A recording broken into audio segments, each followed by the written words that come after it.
아멘. 아멘. 오늘 9월 19일이죠. 네. 사도행전 34번째 시간, 오늘 추석 연휴가 시작되는 날인데요. 오늘 함께 모여서 예배 드릴 수 있음에 감사하고 또 말씀을 통해서 큰 은혜가 있을 것을 기대합니다. 지난주에 했던 말씀을 이어서 저희가 보기 원합니다. 조금 제가 복습을 해드리는 차원에서 설명을 드릴게요. 사울이라는 사람이 있었습니다. 사울이 믿는 성도들, 기독교로 변심한 사울의 입장에서는요, 배신한 사람들을 잡으러 다녔습니다. 심지어 대제사장에게 공문을 받아가지고 그들을 핍박하고, 그죠? 말 그대로 박해하여 잡아가두어 심지어 처형시키려는 계획을 가지고 다메섹으로 떠났습니다. 다메섹으로 가는 그 도상에서 빛과 음성으로 예수님께서 사울을 만나 주셨습니다. 눈이 멀었던 사울은 3일을 스스로 식음을 전폐하며 지내게 됩니다. 그가 가지고 있었던 원래의 그 생각과 교리들이 너무나 상충되었기 때문에 이게 진짠가? 맞는가? 사실인가? 사실이라면 어떻게 해야 되는가에 대해서 어마어마한 고민이 있었을 겁니다. 그때 사울의 마음에 누구를 기다리고 있었죠? 아나니아를 기다리고 있었습니다. 왜요? 예수님께서 이미 아나니아가 올 것이라는 것에 대해서도 환상으로 말씀해 주셨기 때문이죠. 그래서 하나님께서 아나니아에게도 나타나십니다. 사울에게로 가라, 너를 기다리고 있다 라는 말씀을 해주셨을 때 아나니아가 순종하지 못했습니다. 그가 들었던 최신 정보에 따르면 사울이라는 사람은 이러이러한데 제가 가서는 안 됩니다 라는 그런 변명, 아니죠, 오히려 설명을 하나님께 드렸습니다. 그럴 때 하나님께서는 그를 탓하시거나 나무라시거나 꾸짖지 아니하시고 아나니아가 하나님의 말씀에 대한 믿음이 생길 수 있도록 하나님께서 아나니아를 설득해 주셨습니다. 그래서 아나니아가 사울을 향한 그 자신들을 죽이려고 했던 그 사울을 향한 긍휼한 마음이 생기게 되었습니다. 그 증거가 뭐였습니까? 사울을 만나자마자 형제여 라고 불렀던 것이죠. 아나니아를 만났던 사울은 이제는 지체할 게 없었습니다. 바로 그 자리에서 침례받습니다. 그리고 음식을 먹고 기력을 회복했다고 나오는데요, 단순히 음식을 먹은 것뿐만 아니라 자기 자신이 가지고 있었던 그 종교관, 사고관, 세계관 모든 것들이 이제 정립된 겁니다. 아하, 예수 그리스도, 내가 잡아서 핍박하려고 했던 이 기독교인들, 내가 반대했던 이것이 맞는 것이구나, 도저히 부인할 수가 없구나 라는 그 상태에 이르게 된 것이죠. 그래서 그 내적인 갈등을 종결짓고 바로 다메섹 회당으로 뛰쳐들어갑니다. 왜죠? 그 회당에 모여있던 유대인들에게 예수 그리스도가 하나님의 아들임을 증거하기 위해서 이제는 거칠 것이 없이 곧장 회당으로 들어가 그들에게 복음을 나눕니다. 원래는 그곳에 들어가서 공문을 보여주고 믿는 사람을 잡아오는 것이 그의 계획이었건만 이제는 180도 변한 그의 자세로 이제는 그 안에서 복음을 나누게 되는 사울의 모습을 우리가 함께 보았습니다. 거기에 있었던 유대인들, 다메섹에서 있었던 유대인들을 당혹하게 하면서, 성경의 표현 그대로입니다, 아주 당혹하게 하면서 복음을 나눈 것이 어느 정도 시간이 지났다고요? 3년이 지났습니다. 그래서 3년 동안 너무나 많이 해집고 다녔는지 모르겠습니다. 유대인들이 이제 사울을 죽이려고 계획합니다. 그 죽이려는 살인의 위협을 피해 어떻게 도망갔다고 했죠? 제자들이 광주리에 달아내려서 그 성벽을 내려가서 빠져나가게 됩니다. 그래서 다시 돌아간 곳이 예루살렘이었어요. 그죠? 예루살렘에 돌아와서 친척집에 머뭅니다. 사울이 친척집에 머물면서 제자들, 즉 예수님의 12제자 사도들에게 만나고 싶다, 교제하고 싶다, 내가 이렇게 변했다라고 전가를 보내요. 자꾸 편지를 보냅니다. 그때 사도들의 반응이 어땠습니까? 만나기 싫어했어요. 그가 진짜 변했는가 확신이 안 들어서 두려워했다고 성경은 이야기하고 있습니다. 제자들은 이 사울이라는 자, 자기 자신들을 잡아 죽이고 처형하려고 했던 자였기 때문에 정말 회심한 거 맞아? 진짜 맞아? 라는 의심이 들었을 수도 있죠. 그럼에도 불구하고 시간이 얼마나 지났다고요? 3년이 지났습니다, 여러분. 그 정도면 충분한 검증이 가능했을 텐데 그럼에도 불구하고 사도들은 만나주지 않았어요. 왜 그랬을까요? 헬라파 유대인들 중에 집사들을 세웠지 않습니까? 그죠? 그 구제하는 일이 조금 더뎌지고 또 빠지는 사람이 생기다 보니까 집사들을 세웠는데요. 그 집사님들 정도는 그래도 사도들 입장에서 감당할 만했어요. 원래는 자기들만 하려고 했던 말씀 전하고 기도하는 일들을 집사님들이 막 해냈거든요. 그때 사도들이 조금 당황스럽긴 했지만 뭐 우리와는 좀 격이 다른 그런 사람들이었기 때문에 그렇게 한다 한들 뭐 조금 당황하긴 했지만 그래도 귀엽게 은혜로 봐주긴 했는데요. 이 사울의 등장에서는 사도들 마음에 자격지심이 너무 많이 드는 거예요. 이해하시겠습니까? 같은 유대인, 심지어 그 사울의 가지고 있는 이력이라 함은 우리나라에서 가장 뛰어난, 도저히 넘볼 수 없는 그런 이력 아니겠습니까? 그러다 보니 사도들이 그 사울을 만나기를 꺼려했다는 겁니다. 그때 대표로 가서 만났던 사람이 누굽니까? 베드로였다는 거예요. 그리고 너무나 마음씨 좋은 야고보 한 명 정도, 총 2명이 만나줬지 나머지 사도들은 만나주지를 않았어요. 이때 사울의 기분은 어땠을까요? 굉장히 잡잡했겠죠? 그렇죠? 자기는 나름대로 이렇게 어마어마한 극적인 변화를 경험했고 또 3년 동안 목숨을 걸고 나름대로 스스로는 목숨을 걸고 열심히 복음 전하다가 이렇게 돌아왔는데 뭐 비록 금미환양은 아닐지언정 그래도 형제로 같은 공동체로 받아주면 좋으련만 그렇게 해주지 않았다는 거예요. 그것을 중재해준 사람이 누구였습니까? 바나바였죠. 정말 무명이었던, 아무런 영향력이 없었던 바나바라는 사람, 또 그전에는 아나니아라는 사람이 사울과 그 나머지 사도들의 사이를 중재해 줍니다. 그래서 예루살렘에 거하게 되었어요. 자, 그때 사울의 태도가 어떠하면 좋았을까요? 자신이 워낙 강한 성격이거든요. 워낙 사람들과 많이 부딪혀요. 그러니까 좀 그런 상황에서 지혜롭게 조금은 성숙하게 사도들과 조금 친해지려고 노력도 하고 신뢰감도 쌓고, 그리고 또 새로운 지역에 왔으니까 3년이나 떠나 있다가 공석의 상태로 왔지 않습니까? 그러면 좀 사회적인 기반도 다지고 주변 사람들에게 좋은 이미지도 갖게 하고 그런 것들을 하면 얼마나 좋았을까요? 그런데 사도 바울의 이 불같은 성격, 직설적인 이 말투가 도저히 어디 가지 않더라고요. 거기 있었던 헬라파 유대인들을 골라가지고 변론을 하기 시작하는데요, 아무도 못 말리는 거예요. 헬라파 유대인들도 꽤나 변론하기 좋아했던 사람들입니다. 앉아서 이렇게 토의하고 변론하는 거에 능했던 사람이에요. 그럼에도 불구하고 사울에게 이길 수 있었을까요? 아무도 당해내지 못하겠는 거예요.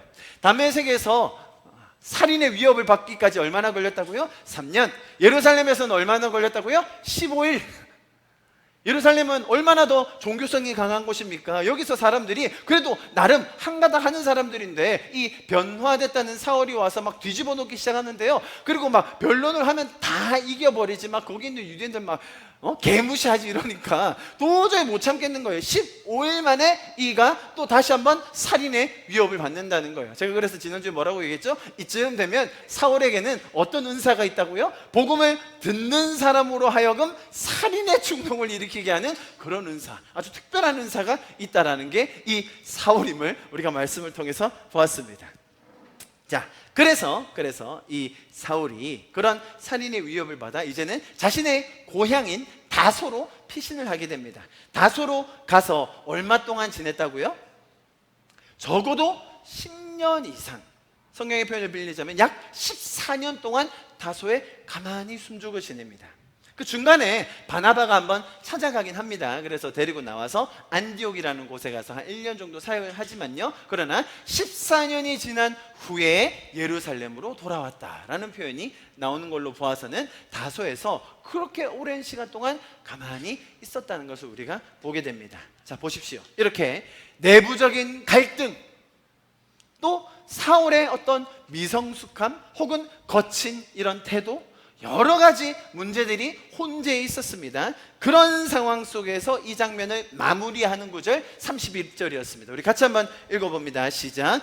그리하여 온 유대와 갈릴리와 사마리아 교회가 평안하여 든든히 서가고 주를 경외함과 성령의 위로로 진행하여 수가 더 많아지니라.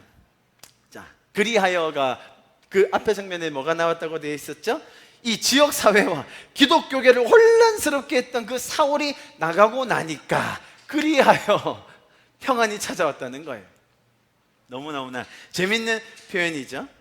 이 한 구절만 보면요, 사람들이 어떻게 해석하기 쉽냐면 이렇게 해석을 많이 합니다. 사도들이 열심히 전도했기 때문에, 아니 사울이 생명을 걸고 복음을 전했기 때문에 이렇게 수가 많아졌다. 무슨 말이에요? 교회가 더 숫자적으로 성장했다. 이런 식의 조건과 결과로 이어서 해석을 하는 경우가 너무나 많다는 것입니다.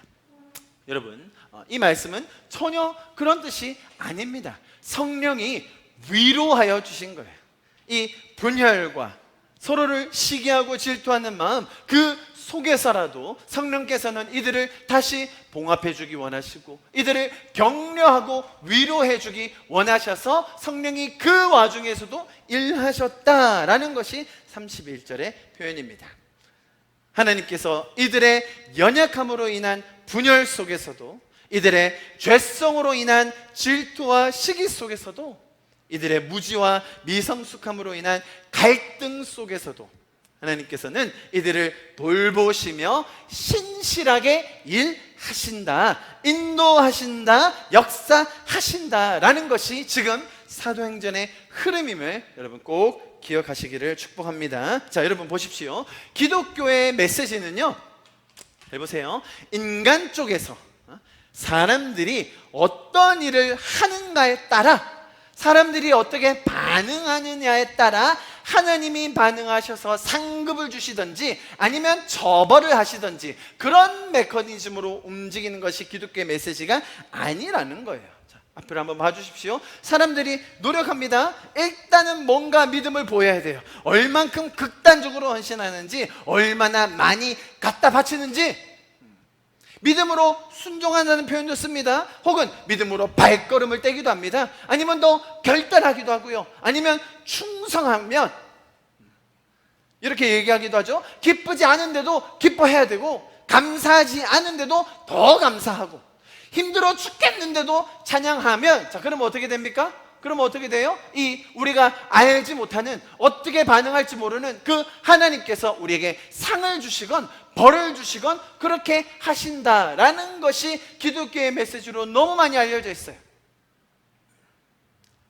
사람들이 이렇게 열심히 해야, 이렇게 열심히 하면 하나님이 어떻게 하신다고요? 축복하시죠. 반대로 사람이 열심히 안 하면 어떻게 됩니까? 처벌받죠. 하나님의 율법을 안 지키면 어떻게 돼요? 저주가 내려오는 겁니다. 이런 식의 생각을 많이 하죠. 제가 예전에 젊은 시절에 있었던 선교단체의 슬로건 중에 하나가 그거였습니다. 우리는 순종하고 하나님은 역사하신다. 우리가 순종해야, 하나님의 약속은 있는데, 하나님의 그 축복은 있는데 우리가 순종하면, 그러면 하나님이 역사하신다. 우리가 순종해야 그 역사가 일어난다. 내가 순종 안 하면 하나님이 역사 안 하신다. 너무나 우리가 많이 외쳤던 말 아닙니까? 여러분 조금 심각하게 생각해 보셔야 됩니다. 들어보세요.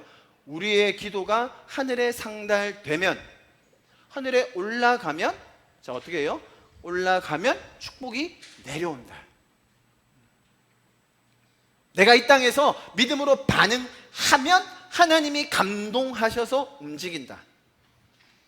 조금 더 극단적으로 얘기해 볼까요? 내가 기도로, 금식으로 하나님의 보좌를 흔들면 하나님께서 너무 흔들려가지고 멈춰라 하고 그때 반응하신다. 제가 조금 유머러스하게 여러분에게 설명드리고 있지만 너무나 많은 부분에서 우리가 하나님을 감동시켜야 된다. 하나님의 보좌를 움직여야 된다. 내가 그렇게 반응해야 하나님이 역사하신다라고 생각할 때가 많다는 것입니다. 여러분 들어보십시오. 하나님의 일하시는 방식은 정반대입니다. 기독교의 메시지는 완전히 반대예요.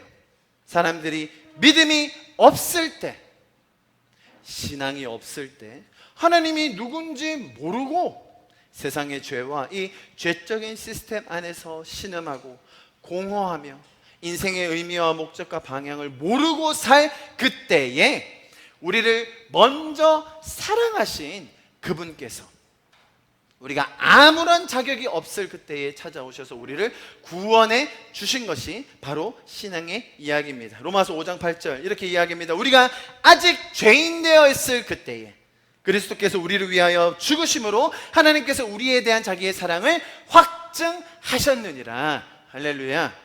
구원까지 그렇게 하나님이 먼저 이루어 주신다. 네, 거기까지는 사람들이 많이 동의해요. 구원은 하나님의 전적인 주권이며 은혜다라고 이야기를 많이 하는데요. 그런데 그 다음 단계부터 자, 이제 우리가 성숙해지기 위해서, 우리가 그리스도의 장성한 분량에 올라가기 위해서 우리가 반응해야 되는 거 아닙니까? 우리의 영적인 근육을 더 키워야 되는 것 아닙니까? 그것이 성숙이고 그것이 신앙의 자람 아닙니까? 라고 이야기를 많이 하시죠. 네, 맞습니다. 그렇게 신앙이 더 성숙해져 가고 더 튼튼해져 가고, 그죠? 어린아이의 신앙이 머무르는 것이 아니라 더 많이 자라나는 것, 궁극적으로 그리스도의 장성한 분량에까지 이르는 것, 우리의 나아갈 방향 맞습니다. 자, 그런데요, 성경은 그런 과정들, 우리가 자라나는 과정들을 너무나 세심하게 수많은 이야기들을 통해서 우리에게 설명해 주고 있습니다. 여러분, 아브라함이 창세기 22장에서 아들 독생자 이삭을 바치라는 그 말씀을 들었을 때에, 그죠? 어떻게 반응했습니까? 즉각 순종해 갔죠. 우리는 그 모습을 보면서 봐라, 저렇게 순종하는 것이 하나님의 복을 받는 길인 거야. 묻지 말고 따지지 말고 의심하지 말고 순종하는 거야 라고 얘기를 많이 해요. 여러분, 아브라함이 11장 말미에서 부름을 받아 22장에 이르기까지 수십 년의 세월 동안 하나님이 얼마나 많이 나타나 주시고, 얼마나 많이 역사해 주시고, 설명해 주시고, 설득해 주시고, 계시해 주셨던 그 장구한 세월의 결과가 뭐라고요? 22장이라는 거예요. 22장이 조건이 아니라 하나님께서 일하신 것에 대한 반응이요 결과라는 것을 알아야 됩니다. 아브라함이 그 이삭 사건 전에 순종한 적 단 한 번이라도 있었습니까? 제가 여러 번 말씀드렸죠. 한 번 정도 있어요. 한 번. 수십 년의 그 세월 동안 정말 눈 씻고 찾아봐도 찾기 어려울 정도로 아브라함은 순종의 사람, 믿음의 사람이 아니었다는 겁니다. 최근에 봤던 오늘 제가 설명드렸던 아나니아라는 사람요, 우리가 와, 믿음 좋고 순종하고 잘 따르는 사람이라고 생각 많이 하지 않았습니까? 그죠? 그런데 실제로 말씀에서는 어떻게 나옵니까? 하나님이 아나니아에게 너 가라, 사울에게 가라라고 했을 때, 아이고 하나님, 뭐 요즘 뉴스 안 보십니까? 하나님, 그 사울이라는 사람이요, 공문까지 받아와서 우리 죽이려고 난린데요, 찾아가면 안 됩니다 라고 뻗팅겼던 것이 아나니아고요. 뭐세요? 아니, 누군들 그렇게 듣는 즉시 순종했던 사람 누가 있습니까? 아무도 없어요. 여러분, 성경은 무엇을 우리에게 이야기해 주느냐? 하나님이 먼저 찾아오셔서 우리에게 그 사랑을, 십자가의 대속을 보여주심으로 우리를 구원해 주십니다. 우리는 새로운 피조물이 되는 거예요. 그런데 우리 안에 남아있는 이런 죄성과 나의 죄의 본성과 이 세상 속에 있는 죄의 시스템으로 인하여 내 마음이 아직 강팍해져 있고, 내 마음이 아직 신앙이 없고 믿음이 없을 그때에 하나님이 어떻게 해주신다고요? 계속해서 일하여 주시고, 계시하여 주시고, 찾아와 주시고, 끝까지 사랑해 주신다. 우리의 신앙이 더 자랄 수 있도록, 이렇게 우리의 믿음이 더 성장할 수 있도록 우리를 돌봐주신다. 그것이 성경의 메시지임을 여러분 꼭 기억하셨으면 좋겠습니다. 자, 보십시오. 하나님 쪽에서, 이 사랑의 하나님 쪽에서 일하셨을 그때에 우리 쪽에 나오는 반응이 뭐라고요? 그렇게 일하시는 하나님을 보고 인간 쪽에서 할 수 있는 반응이 뭐겠습니까? 그것이 찬양인 거예요. 그것이 예배라는 겁니다. 그리고 나를 이렇게 사랑해 주신 그 하나님의 은혜에 감사해서 내가 뭘 할 수 있지? 내가 받은 이 은혜를 어떻게 보답해야 하지? 그런 마음으로 이웃을 사랑하고, 어떤 분들은 좀 과격하다 싶을 정도로 극단적으로 자신도 돌보지 않고 그렇게 헌신적으로 충성하며 사시는 분들도 계십니다. 네, 맞습니다. 그러나 그것이 무엇인가를 더 얻어내고 더 큰 상급을 받고 나를 증명하기 위한 조건이 아니라 하나님께서 일하심을 보고 경험하고 체험하고 깨닫게 됨으로 나오는 우리의 반응이다. 하나님께서 일하신 것에 대한 결과다. 그것이 예배요, 찬양, 감사, 어떨 때는 헌금, 봉사, 선교, 헌신이라고 표현될 수 있는 것입니다. 자, 여러분 좀 이해가 되십니까? 제가 이 사울의 이야기부터 시작해서 오늘 장면을 보기까지 어떤 개념을 가지고 있어야 되는지에 대해서 복습과 함께 도입으로 여러분에게 좀 설명을 드렸습니다. 자, 그렇다면 이 맥락 위에서 오늘 본문을 보아야 합니다. 오늘 말씀 읽으시면서 잘 보셨죠? 자, 보십시오. 8장 초반에 사울이 등장했습니다. 그래서 8장을 쭉 지나서요 9장까지 이르면서 가장 극적인 변화를 경험했던 것이 사울입니다. 그죠? 또 뿐만 아니라 갖은 핍박에도 불구하고 그것을 감수하면서라도 뭐 자신의 성격이긴 했지만 어쨌든 엄청난 사역으로 내달렸던 사울, 자, 그 사람의 이야기가 갑자기 사라집니다. 오늘 본문에서요 일단 피신을 하긴 했죠. 뭐 이해는 할 수 있습니다만 장면의 전환이 조금은 생경하리만큼 휘몰아치던 사울의 스토리가 갑자기 중단되니 좀 의아하기도 합니다. 사울이 쫓겨난 후, 자, 예루살렘에 평화가 찾아왔다고 했죠? 자, 그러니까 이제 다시금 사도들의 전성기, 사도들이 컴백하는 시기가 온 것일까요? 왜 이런 말씀을 드리는지 오늘 본문을 읽으셨기 때문에 느끼실 겁니다. 오늘 본문에는 다시 등장한 우리에게 너무나 친숙한 인물 베드로가 나옵니다. 자, 보십시오. 지금까지의 베드로의 이 사역도 참으로 특별하고 또 영향력이 컸습니다. 그렇지만 오늘 장면의 베드로의 사역은 가히 절정을 이룬다 해도 과언이 아닐 것 같습니다. 적어도 퍼포먼스적인 면에서는 말이죠. 왜 그렇죠? 오늘 장면에는요 성경에 나오는 기적, 치유, 사건으로는 거의 최고조다라고 봐야 될 그런 사건들이 연속해서 나옵니다. 그리 길지 않은 본문이었습니다. 한 10절 정도 되는 그 본문 속에서 베드로 혼자서 보세요 8년 된 중풍병자를 일으킵니다. 심지어 죽은 자를 일으키는 사건이 나오니 말입니다. 자, 보세요. 오늘 제가 이 복습 없이 기독교의 메시지, 성경의 메시지 흐름 없이 보세요. 오늘 본문만 딱 떼서 본다고 한번 생각해 보십시오. 베드로가 두루 다니다가 요빠라는 곳에 가서 중풍병자를 일으켜버리고 심지어 그 옆 동네에 있던 죽은 자를 살렸습니다. 자, 이 구절만 딱 떼고 놓고 보면 이건 뭐 베드로라는 사람은 기적계의 원탑, 치유사역의 거장이라고 불려야 하지 않을까요? 그리고 굉장히 독특한 것이 있는데요 오늘 장면, 베드로가 병자들을 고치고 죽은 자를 일으키는 이 장면이요 예수님께서 하셨던 그 사역에 마치 그림자같이 보여요. 전문용어로 오마주라고 아십니까? 영화에서 약간 모방을 하는 거예요. 내가 너무 존경하기 때문에 일부러 표절처럼 따라하는 그런 장면처럼 보여요. 베드로가 다비다를 향하여 일어나라 라고 명령하는 장면은 마치 예수님께서 야이로의 딸을 살리시던 때와 하시던 말씀을 떠올리게 하지 않습니까? 예수님께서 뭐라고 말씀하셨죠? 달리다굼 이라고 말했던 것과 너무 유사한 장면으로 베드로가 말했을 때 그 말을 듣는 순간 벌떡 일어나서 그 앞에 섰다는 겁니다. 중풍병자 장면도 마찬가지입니다. 자리를 정돈하여 일어나라 라고 말씀하신 그 장면, 묘하게 서로 그 두 장면이 오버랩 됩니다. 자, 다시 한번 들어보십시오. 이 오늘 장면만 딱 떼고 본다면, 기존의 생각대로 오늘 본문을 대한다면 분명 오늘 말씀의 적용은 베드로에게 집중하게 되어 있습니다. 인간의 행동과 인간의 조건과 그 기적을 일으킬 수 있는 자의 준비되어야 할 것이 무엇인지를 보게 돼 있다는 거예요.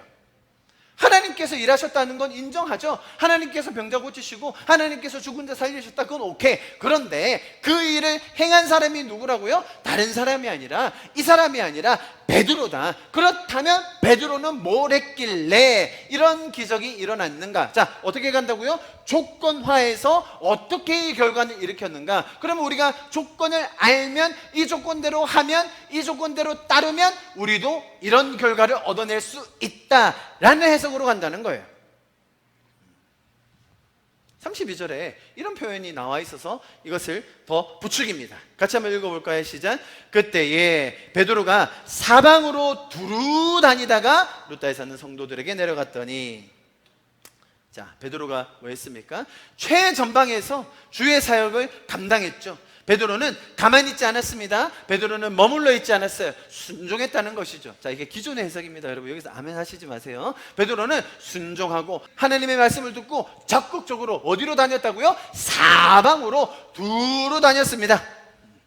전도하고요, 사역하고요, 돌보고 치유하고. 그러니까, 자, 그렇게 하니까 이게 뭐예요? 인간들의 조건이죠. 그렇게 하니까 이제 결과로 뭐가 나와요? 역사가 일어나죠. 기적이 일어납니다. 심지어 죽은 자도 살리는 그런 치유가 일어나는 줄 믿습니다 라고 이제.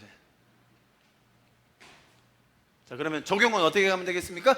여러분도 가만히 계시지 마시고 어찌됐든 나가야 만나는 것 아닙니까? 입을 열어야 전도가 되는 거죠. 그냥 가만히 앉아있으면 어디 고기들이 지발로 찾아온답니까?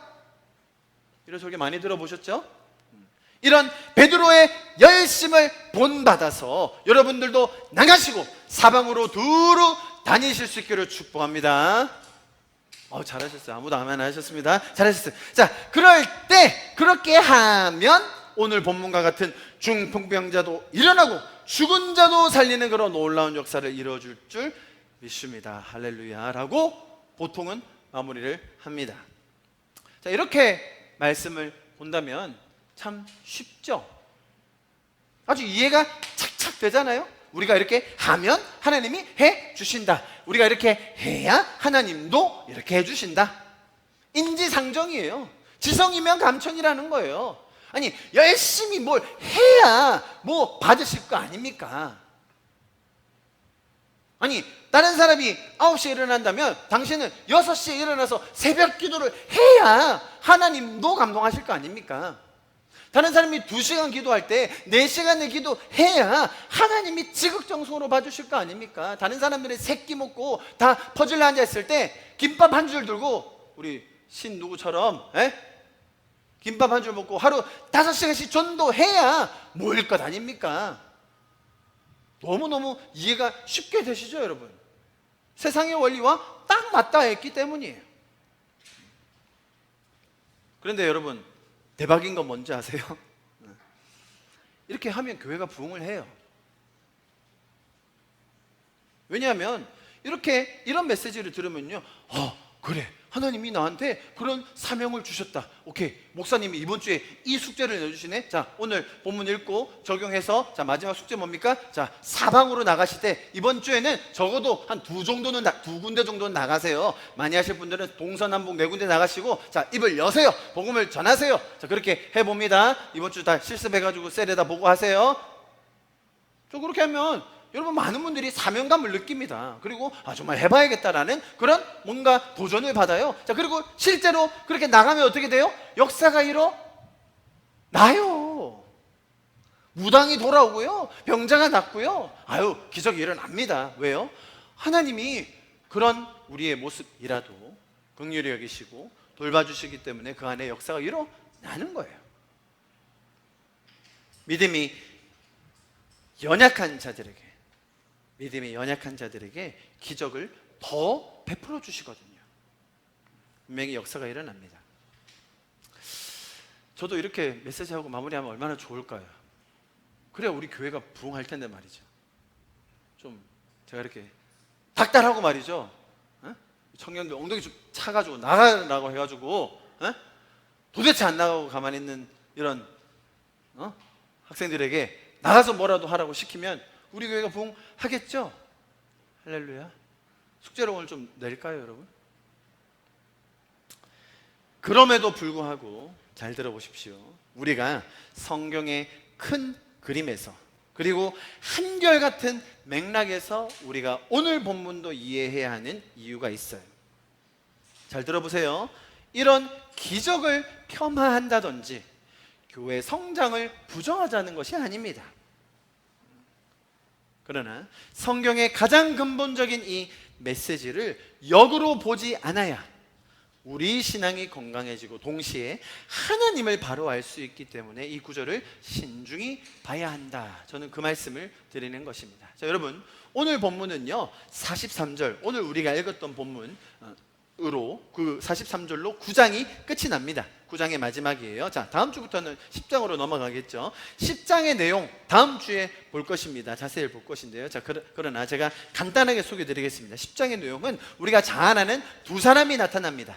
고넬료와 베드로입니다. 자, 고넬료라는 사람이 누구죠? 앞에 띄어져 있습니다. 보십시오. 10장 1절. 가이사랴에 고넬료라 하는 사람이 있어요. 자, 오늘 본문 9장 43절로 다 끝나자마자 10장 1절에 누가 나옵니까? 가이사랴에 고넬료라는 사람이 있어요. 누구예요? 이달리아 부대라고 하는 군대의 백부장이라. 로마 군대, 당시 지배국이었던 로마 군대의 백부장, 100명 정도 부하를 거느리고 있는 그런 장군이었습니다. 자, 뭐 그의 성품과 행실, 신앙의 면모 등을 다 차치하더라도, 자 보세요, 그가 얼마나 뛰어난 사람이라고 설명되는지 다음 주에 제가 자세히 설명드릴 겁니다. 그럼에도 불구하고 딱 한 가지만 꼽자면 그는 누굽니까? 이방인이에요. 베드로 입장에서 볼 때 이 사람은 이방인입니다. 구원의 약속과는 아무 상관이 없는 사람.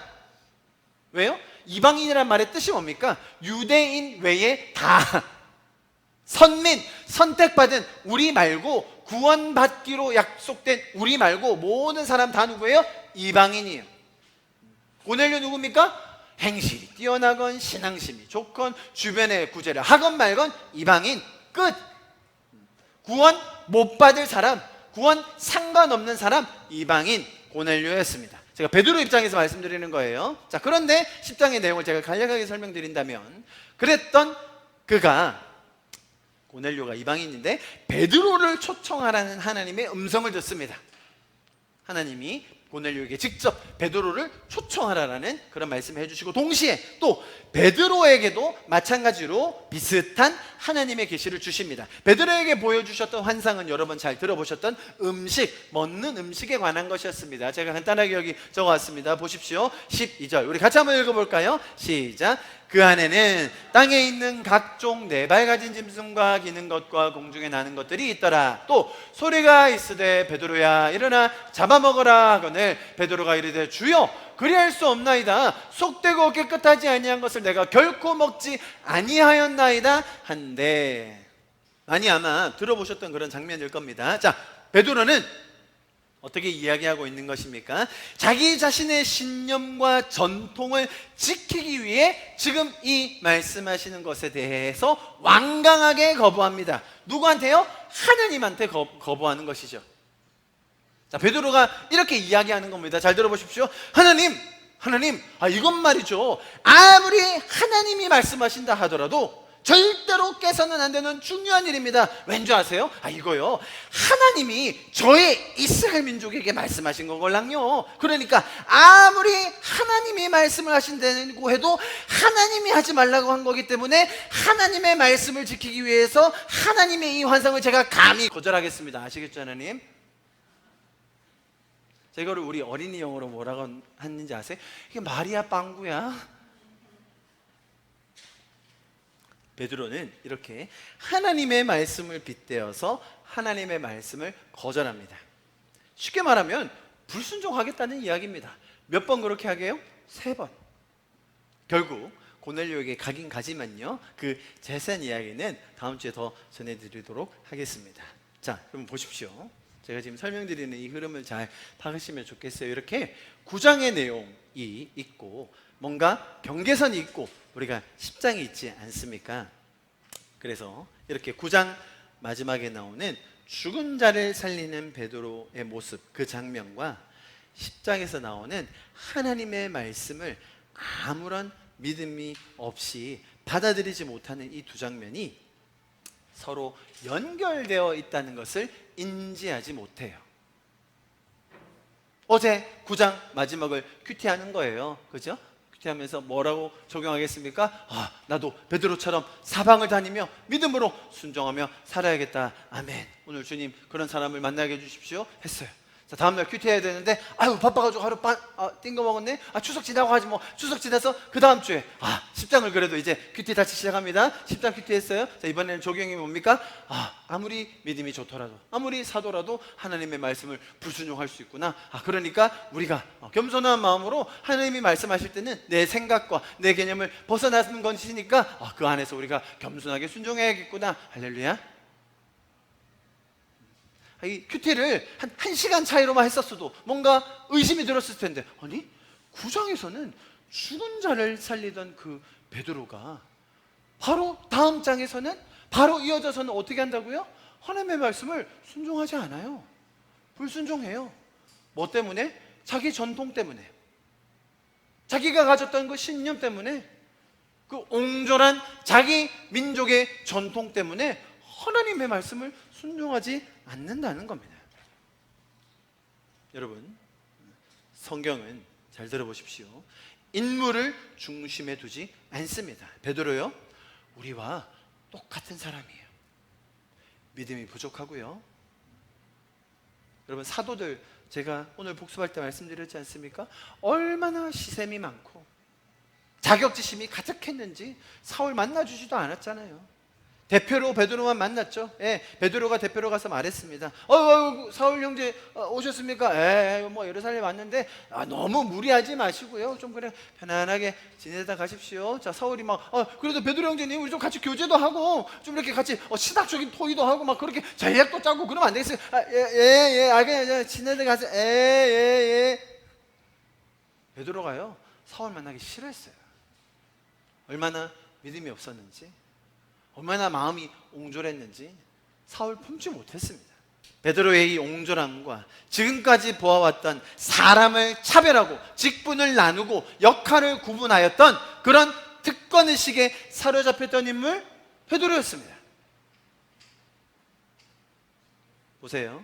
하나님의 교회와 또 교회를 위한 사역을 한다고 하지만 아직 죄적인 원리가 가득 남아서 아름다운 공동체를 꾸리지 못했던 인물 베드로입니다. 자, 그럼에도 불구하고 하나님은 이를 불쌍히 여기십니다. 아까 제가 봤던 그 32절 말씀, 베드로가 두루 다니며 사방으로 다니다가 그렇게 전도했다고 이해하기 쉬운데요, 사실 그렇지도 않습니다. 루다에 사는 누구에게 갔다고요? 정말 전도하기 힘들고 정말 기적이 필요한 그들에게 갔습니까? 아니요, 루다에 이미 성도가 많이 있었어요. 그 성도들이 베드로를 끄집어낸 거죠. 예루살렘에만 콕 처박혀 있으려고 했던 베드로가 이제 안 되니까 신방하러 간 거예요. 그러다가 치유의 기적도 베풀게 되었죠. 심지어 사람들이 허겁지겁 달려와가지고는 다비다가 죽었다고 합니다. 베드로의 마음도 덜컥했을 거예요. 그래서 걱정하는 마음에 갔더니 성령께서 지혜와 능력을 주셔서 정말 말도 안 되는 죽은 자가 살아나는 그런 기적까지 베풀게 됐습니다. 맞아요. 그러나 그런 인류사에 다시 없을 것 같은 기적을 베푸는 자라 할지라도 그 마음속에 어떤 것이 자리 잡고 있다고요? 이방인은 안 돼. 저들은 구원 못 받아요.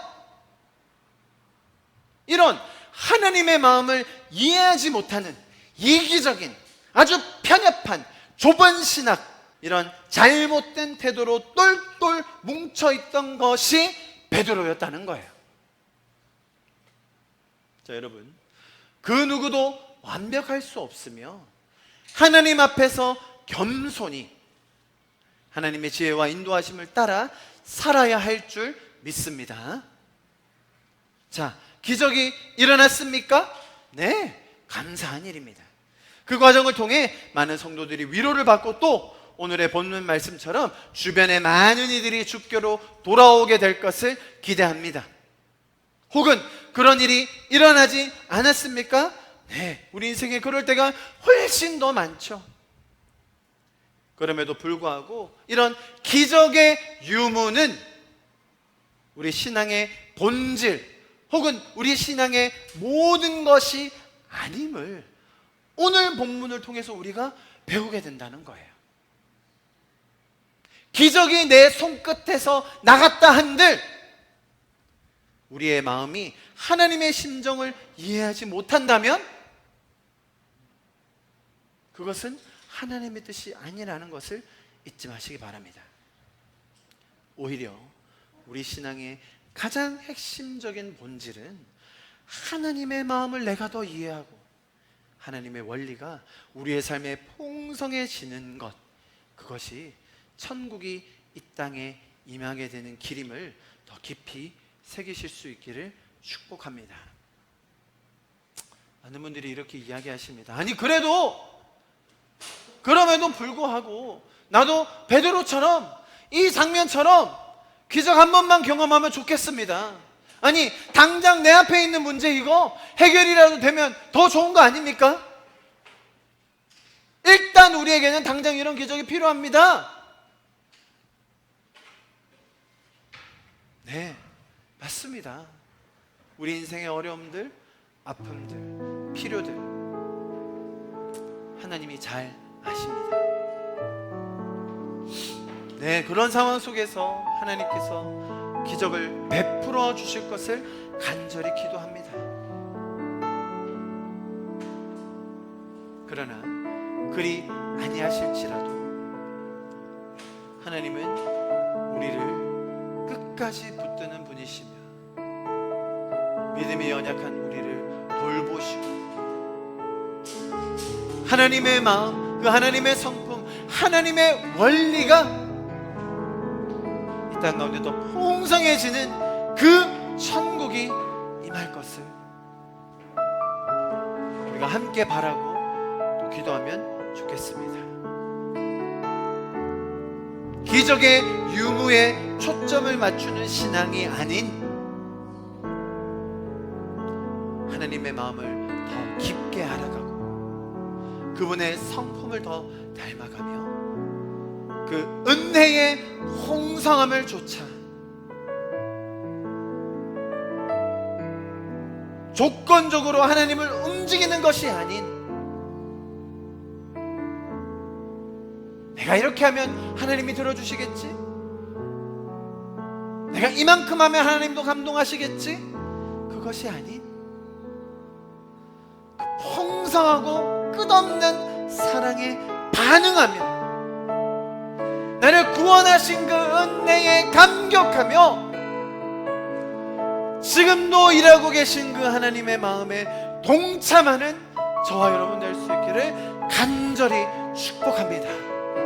이 시간 그렇게 같이 기도하고 오늘 예배를 마무리하도록 하겠습니다. 기도하실 때에 주님 하나님의 마음을 우리 가운데 더 부어주십시오. 믿음 없는 우리를 불쌍히 여겨주십시오. 주님의 긍휼하심으로 우리를 붙들어 주십시오. 그 한없는 은혜와 사랑으로 우리가 다시금 일어서게 하여 주시옵소서. 주님의 그 사랑에 반응하는 우리 공동체가 되게 하여 주시옵소서. 나의 인생이 날마다 그 먼저 일하시는 하나님의 그 은혜에 반응하며 그 일하시는 주님의 동참하는 이번 한 주가 되게 하여 주시옵소서. 우리 이렇게 우리의 마음을 주님 앞에 올려드리며 하나님의 은혜를 간구하며 주님의 긍휼을 바라는 마음으로 마지막으로 기도하고 이 예배를 마치도록 하겠습니다.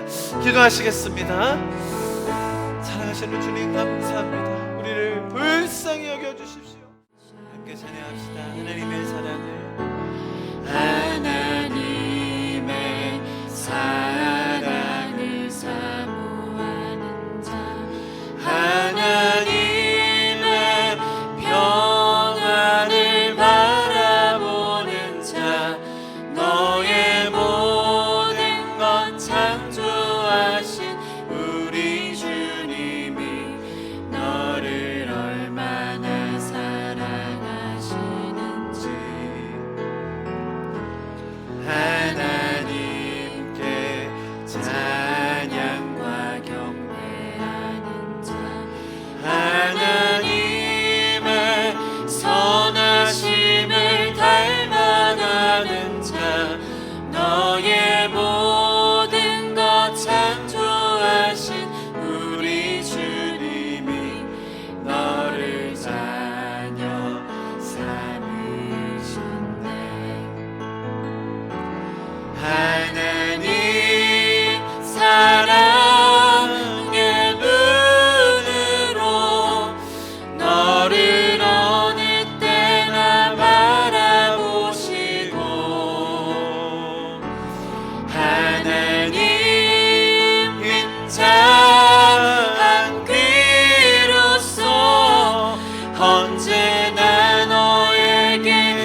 빛을 어두움에 밝은 빛을 비춰주시고 너의 작은 신음에도 응답하시니 너는 어느 곳에 있든지 주를 향하고 주만 바라볼지라 주만 바라볼지라.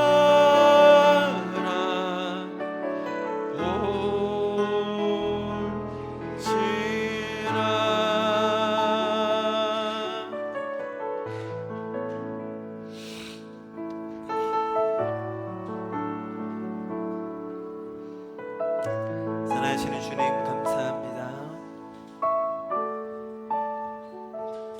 오늘도 말씀을 통하여 하나님께서 일하시는 방법, 아니 먼저 일하신 그 하나님의 성품, 우리를 불쌍히 여기시고 긍휼히 여기시는 그 하나님 아버지의 마음, 그것을 닮아가기 원하는 갈망을 우리 안에 다시금 회복하신 주님 감사드립니다. 예 주님, 이 죄로 가득 찬 세상에 살며 우리 인생에 일어나는 수많은 일들 주님, 저희 힘으로 감당할 수 없습니다. 우리 스스로의 능력으로 해결할 수 없습니다. 그러나 그 속에서도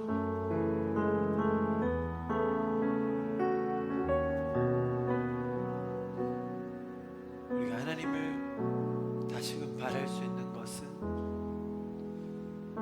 우리를 먼저 사랑하여 주신 그 구원의 은혜와 다시 오신다는 그 약속과 우리를 끝까지 포기하지 않으신다는 그 하나님의 약속을 신뢰하기 때문입니다.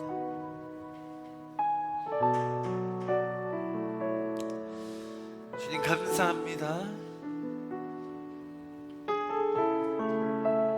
그 크신 사랑으로 우리에게 구원의 감격을 허락하여 주시고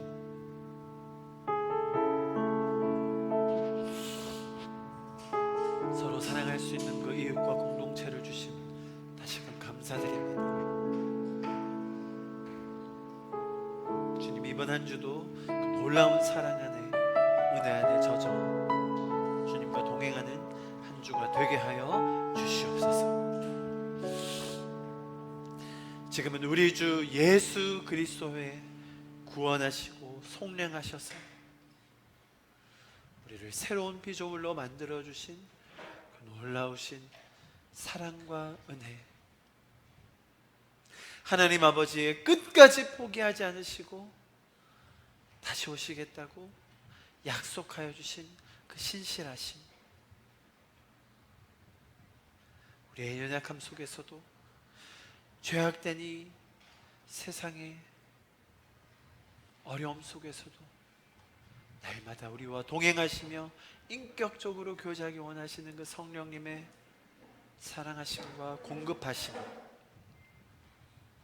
지금 이 자리에 모여 베드로와 같은 성정으로 연약함을 다시금 깨닫고 동시에 하나님께서 일하심을 갈망하는 우리 성도들 한 분 한 분 가운데 가정 위에, 학업 위에, 직장 위에